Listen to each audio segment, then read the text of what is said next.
의장님, 사무총장님, 각국 대표 여러분, 처벅 허러쉬 총회 의장님의 취임을 축하합니다. 의장님의 리더십 하에 이번 제77차 유엔 총회가 더 나은 세계를 향해 회원국들의 지혜를 모으는 계기가 되길 바랍니다. 특히 올해 두 번째 임기를 시작한 안토니오 구테레스 사무총장님의 헌신과 노력에 경의를 표합니다.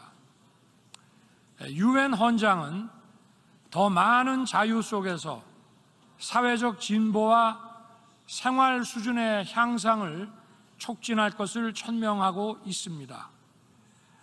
또한 국제 평화와 안전을 유지하기 위한 인류의 연대를 촉구하고 있습니다. 한 국가 내에서 어느 개인의 자유가 위협받을 때 공동체 구성원들이 연대해서 그 위협을 제거하고 자유를 지켜야 하듯이 국제사회에서도 어느 세계 시민이나 국가의 자유가 위협받을 때 국제사회가 연대하여 그 자유를 지켜야 합니다. 우리들의 현대사는 이렇게 연대하고 힘을 합쳐 자유를 지키고 문명적 진보를 이룩해온 과정을 보여주고 있습니다. 오늘날 국제사회는 힘에 의한 현상 변경과 핵무기를 비롯한 대량 살상무기, 인권의 집단적 유린으로 또다시 세계 시민의 자유와 평화가 위협받고 있습니다.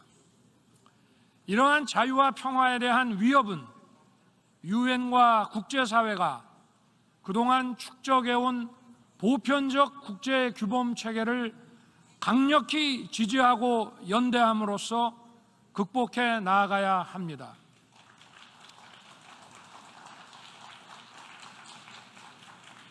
이번 유엔 총회의 주제인 분수령의 시점은 우리가 직면한 글로벌 위기의 심각성을 대변함과 동시에 유엔의 역할이 그 어느 때보다 막중하다는 것을 의미합니다. 우리가 직면한 위기를 극복하고 해결책을 모색하는 출발점은 우리가 그동안 보편적으로 받아들이고 축적해온 국제 규범 체계와 유엔 시스템을 존중하고 연대하는 것입니다. 의장님, 사무총장님, 각국 대표 여러분, 인류가 진정한 자유와 평화에 다가가기 위해서도 유엔의 역할이 매우 중요합니다. 진정한 자유는 속박에서 벗어나는 것만이 아니라 자아를 인간답게 실현할 수 있는 기회를 갖는 것이고, 진정한 평화는 단지 전쟁이 없는 상태가 아니라 인류 공동 번영의 발목을 잡는 갈등과 반목을 해소하고 인류가 더 번영할 수 있는 토대를 갖추는 것입니다. 진정한 자유와 평화는 질병과 기아로부터의 자유, 문맹으로부터의 자유, 에너지와 문화의 결핍으로부터의 자유를 통해 실현될 수 있습니다. 유엔은 이러한 문제의 해결을 위해 유엔 경제사회 이사회, 유네스코 등을 통해 많은 노력을 해왔습니다만 이제 더 폭넓은 역할과 책임을 요구받고 있습니다. 팬데믹 문제의 해결을 위해서는 유엔을 중심으로 한 국제사회의 협력으로 재정 여건과 기술력이 미흡한 나라에 지원이 더욱 과감하게 이루어져야 합니다. 탈탄소라는 지구적 과제를 추진함에 있어 녹색 기술의 선도 국가는 신재생 에너지 기술 등을 더 많은 국가들과 공유하도록 노력하고 지원을 아끼지 않아야 합니다. 특히 디지털 심화 시대에 디지털 격차는 국가 간의 양극화를 가중시키기 때문에 유엔을 중심으로 한 국제사회의 협력이 매우 중요한 과제가 되었습니다. 디지털 기술 선도 국가는 개도국의 디지털 교육과 기술 전수, 투자에 더욱 많은 지원을 해야 하고 유엔은 이를 이끄는 노력을 배가하여야 합니다. 의장님, 사무총장님, 각국 대표 여러분, 대한민국은 최근 긴축 재정에도 불구하고 지출 구조 조정을 통해 마련한 재원으로 사회적 약자에 대한 지원과 ODA 예산을 늘렸습니다. 사회적 약자에 대한 지원 확대가 지속 가능한 번영의 기반이 되는 것과 마찬가지로 국제사회에서 어려운 나라에 대한 지원은 세계의 자유와 평화를 지속 가능하게 만들 것입니다. 대한민국은 국제사회의 책임 있는 일원으로서 세계 시민의 자유와 국제사회의 번영을 위해 책임과 역할을 다할 것입니다. 대한민국은 코로나 치료제와 백신의 연구 개발에 박차를 가하는 동시에 액트의 이니셔티브에 3억 달러, 세계은행의 금융중개기금에 3천만 달러를 공약하는 등 글로벌 보건체계 강화를 위한 기여를 더욱 확대하고 있습니다.